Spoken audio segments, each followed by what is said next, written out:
Greetings dear friends, Dragon here once again. If it's your first time finding my channel, the first time checking out one of the vids, then do please consider clicking the red button and subscribing if you like what I do. It is Eastern Heroes time, I think our last issue of the year, and this is the incredibly bumper sized issue 6, rounding out the end of volume 1, and what a ride it has been. The magazines have just been getting bigger and bigger and kind of more jam-packed each issue out. Rick's been putting together some wonderful contributors and some wonderful collaborators over the last 6 issues, along with all the special issues too. So this time round we get a glorious piece of cover art from Darren Wheeling of Bruce Lee. This is the softback edition. This was previously available as a hardback in very limited numbers, but this is the more widely available softback version, which I think you can still find on the Eastern Heroes website, along with a few goodies if you get directly from Rick. Alternatively, you can find it on Barnes & Noble and on Amazon as well. So we get a couple of little bundled posters. We get a textless version of Darren's poster that he created for the front, and then this was the cover for the hardback when it came out.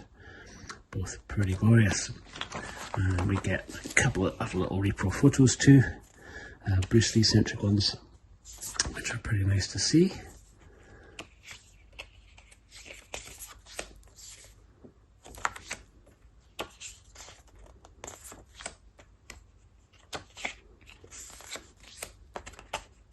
Very cool. And then let us dive into the magazine itself. So, kicking things off, we have Simon Pritchard's interview with Darren Wheeling. Darren, many of you I'm sure will recognise from his covers for Eureka, but it's also been a contributor behind the scenes to quite a few of the boutique labels over the last few years, in terms of kind of giving them elements, trailers, photo stills, kind of audio dubs, that sort of thing. So Darren dives into his background not only as an artist but also in working with the labels, and interspersed with some of his cover work that he's created along the way for Eureka. I'm sure a great many of you will recognise these as we go through. So we see his Angela Mao cover, we see Cinematic Vengeance, the 2 individual covers there, his covers for Encounter the Spooky Kind and Mr. Vampire, and then we get nice to see textless versions, which you don't often get a chance to see on the Eureka disc. The covers that he's done, some of the work that he's done. It looks like Nova Media at the bottom there for their version of Dragons Forever, and some of the Hong Kong Rescue covers. And we get the Protector, we get the Prodigal Son from the Prodigal Son Warriors 2 set, and Speak of the Devil, there's Warriors 2 from that same set, and Duel to the Death.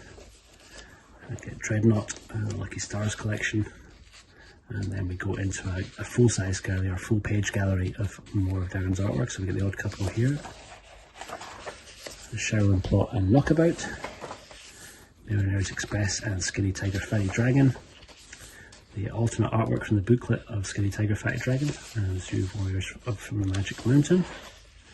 Some of his work that he's done for Arrow on the Shawscope Volume 1 set, that was King Boxer. Once Upon a Time in China, back to Eureka. One Arm Boxer for Eureka. Bride with White Hair, also for Eureka. Again, we get the cover and the booklet, and we get Battle in Outer Space, Prophecy up the top there, Time and Tide, the Choi Hart film, and then we get the alternate, I think, the cover of the booklet from Time and Tide. Sticking with the theme of posters and artwork, we get a great article from my buddy Alan Duncan, joined by Matt Rutledge, looking at 36 deadly poster styles, and the 2 of them sit down and have a little chat about a bunch of different posters. A lot of Shaw's work this time around, which was really a treat for me. So we kind of get some great examples of some of the earlier Shaw's posters: Swordsman 3, 12 Deadly Coins, Tiger Hill, the Boxer from Shantung, Brothers 5. Great to see those as full-page splashes as well. And Swallow Knighthood. A couple of ones that I don't recognise. Very cool. That era of Shaw's poster was pretty fantastic. And then some Thai posters from the looks of things. So we get Battle Creek Brawl. That's an alternate poster for the Odd Couple there. Extremely cool. Drunken Master poster. Snake in the Monkey's Shadow. Great. So Bruce Lee posters. Poster for the One Arm Boxer. The Chinese Boxer, the Angry Guest, we're back to Shaw's. And then, of course, the 5 Deadly Venoms. And a couple of alternate posters. It's the Hong Kong, and I think a Thai poster for that too. great stuff, really, really cool. Then we get the Wild, Wonderful and Collectible World of Bruce Lee box sets by Jason McNeil. This is looking at some of the earliest box sets on VHS, and he kind of goes through the various different versions that were available from around the world. Some of these coming out of Canada, along interspersed with some kind of unusual lobby cards that I hadn't seen before, one from Game of Death. It goes through different collector's edition sets. Martial Arts Madness, Bruce Lee. So these American box sets I never saw. It was very, very hard to kind of see these sort of VHS releases at a time when VHS was dominant over here. There was no real internet, so it was very hard to kind of see these things. So a lot of these I'm seeing for the first time. Pretty cool. That set I do recognise. It's the original Shout Factory, Shout Select set, long out of print, which I think I'd covered myself in one of my own kind of roundups of Bruce Lee box sets, but that one's on Blu-ray. Very cool. And Simon is back, this time with Longstreet with Intercepting Fist, looking at Bruce Lee's work on the show Longstreet. And we get a little breakdown of a couple of the episodes, including some stills from the show. Some promotional work there, promotional poster. And then we get more photo gallery here, looking at his work in Longstreet. A lot of this I've never seen before in the magazines, so kind of the first time diving into that show. Then next up we get Alan Canvan, the man behind the Game of Death Redux 2.0, doing the Boston connection, looking at the time when Bruce Lee visited Boston and specifically visited George Matchling's Academy of Karate in Boston and put on a very famous display there.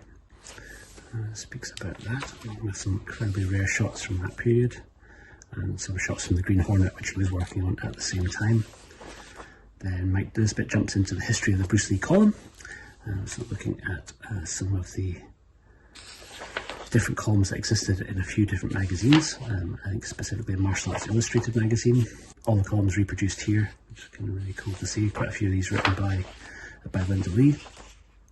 And it goes through all the stuff in that magazine, and then the stuff that's in Combat Martial Arts magazine, which for those of us in the UK, I think Combat was slightly easier to track down. So we kind of get the Bruce Lee column from Combat. Again, all the individual columns reproduced in full. And then moving on to Impact magazine, and we get the columns from that. And then Dragon Power, a whole bunch of different alternate covers from that. From Combat, from Fighters Monthly. The Big Boss Collector by John Negron, one of the USA-based collectors, and he gives us some more treats from his collection. So we get an example from some of his videos and laserdiscs. Very, very cool to see. Some of his books and magazines. Loads of these not seen before.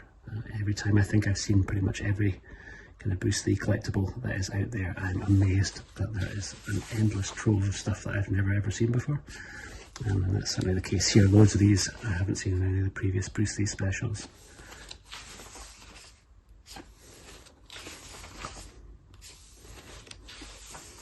Some lobby cards for the Big Boss, for Fists of Fury.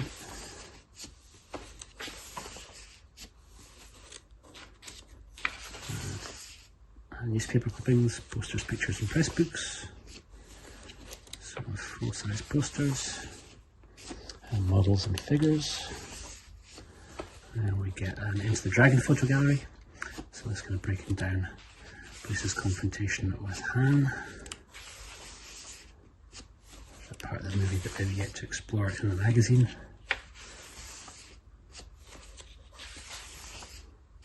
Very cool indeed.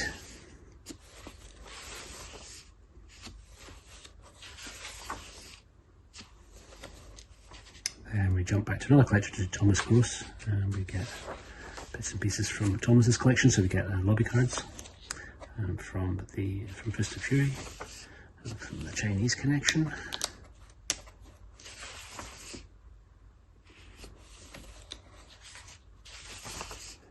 From the Big Boss.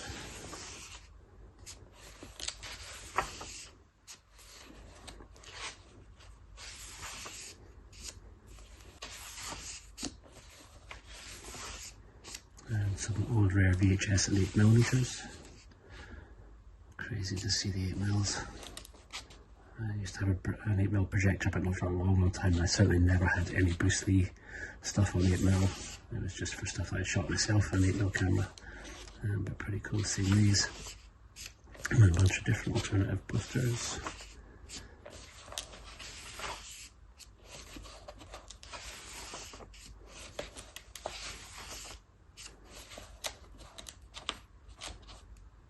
Looks very much like a piece of jock artwork there.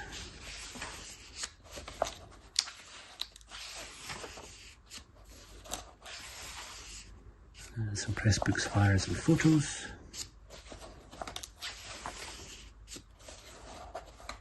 Some press cuttings. Some smaller stills. More press books. Then we get some more frames taken from Sue Van Chong's coming comic book, his breakdown of Way of the Dragon. The book is coming out pretty damn soon. And there's a hardcover. We get a few examples from it there, and then you can kind of see the cover available on Amazon. Then there is me around here at the back of the magazine, and this time round I looked pretty exclusively at Eureka titles, so kind of pieces that Darren had created covers for. In some cases, some that we didn't have a chance to do because they weren't out at the time that we had to print before. So this issue I was looking at Police Story 3, the standalone release, at the Angela Mao double pack, The Dead and the Deadly, and then Yes Madam and the upcoming Royal Warriors. And then we also get an advert from Eureka themselves for Yes Madam, which is due to be released just next week on the 12th of December. And then I did a wee roundup of some of the others. And that is us. That is issue 6, which kind of rounds out the end of volume 1. Thank you to everybody who supported the magazine so far. Loads more incredible stuff planned for volume 2 next year. So stay tuned for more if you've been enjoying what Ricky's been putting together. I've been the Fanatical Dragon. Thank you so much for joining me for this. I will see you on the next one. Take care.